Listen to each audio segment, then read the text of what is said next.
جنت او جهنم دا الله پیدا دي د مخلوق لپاره. الله تعالی جبرائیل علیه السلام جنت ته ورولېږه چې ته وګوره چې ما څه ځای پیدا ده د مسلمانانو لپاره. جبرائیل علیه السلام چې لاړ جنتونه یې وکته نو د رب کریم دربار ته راځي ویې د ما د تا په عزت قسم وي چې څوک نفس نوم واوریم ور داخلېږي به، یعنې دا معنا کوشش وکړي د داسې عمل چې جنت ته ور داخل شي.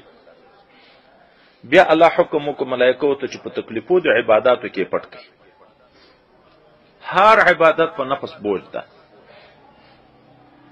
نو دای چې ورغی چې وچې وګوره چې ورکت نو بیا یې ای الله زه خو په دغه وډار شم چې هېڅوک هم جنت ته لاړ نه شي. دا دومره تکلیفونه دا به څوک برداشت کړي؟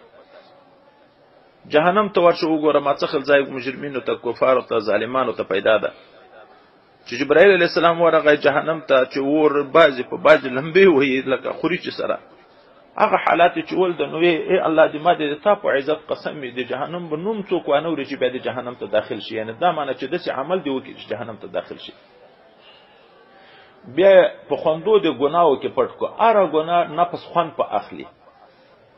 وای ورشه اوس یې وګوره چې وایي کت وایي زه په دغه وډار شوم چې هېڅوک به م پاتې نه شي، ټول به جهنم ته ځي.